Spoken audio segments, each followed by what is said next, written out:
Allahu Akbar, Allahu Akbar.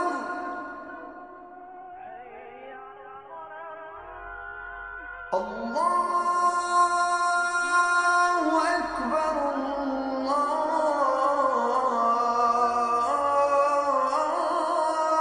Allahu Akbar.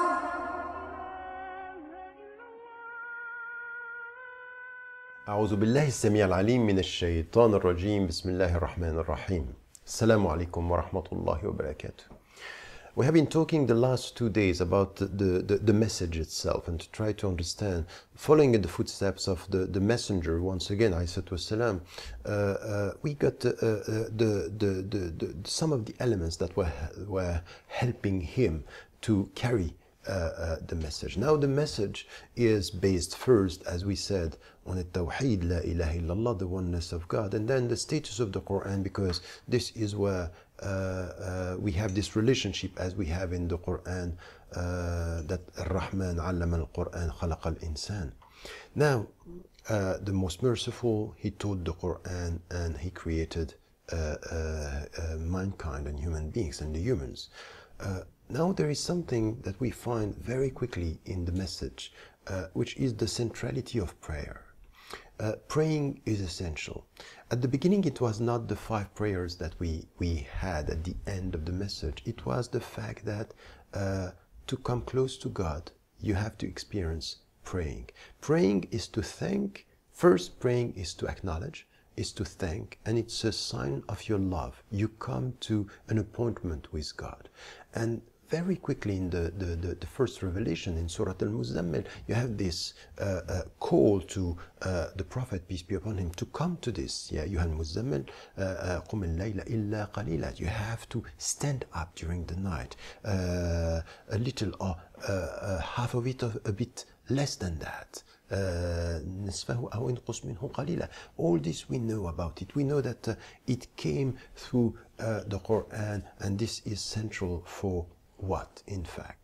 There is in our prayers something which has to do with, as much as God sent the Quran to come to us through His mercy, He is expecting from us to come to Him through our prayers out of commitment. So this is an appointment. This is where we have to be disciplined, and this is why we find in the Quran, Inna salata kanat ala al-mu'minin kitaban mawquta, that you have to be disciplined with time. This is something which is essential. It helps you. There is no spirituality without discipline. So this is why we have to pray that way.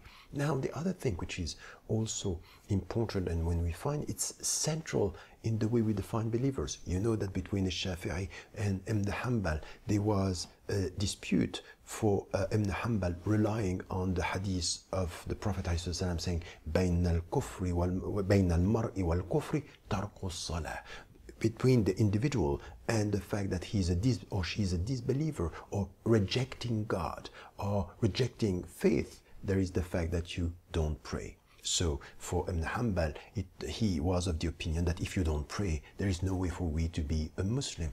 Abu Shafi'i was saying, yes, to pray is a prescription, an obligation, yet if you said the Shahada, you are a Muslim.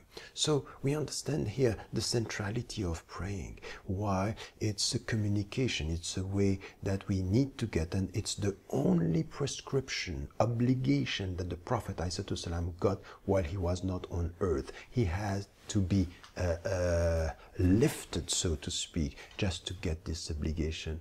And we have some of our brothers and sisters, they fast and they don't pray. Some even fast and pray during the time of Ramadan, and then they leave everything. And this is why we have to understand the month of Ramadan is a school and a journey for the rest of your life. So as much as you fast now and you pray, it's important to understand that if you acknowledge that there is one God, that you acknowledge the centrality of the revelation, to pray is to be a believer and to come close to Him, inshallah.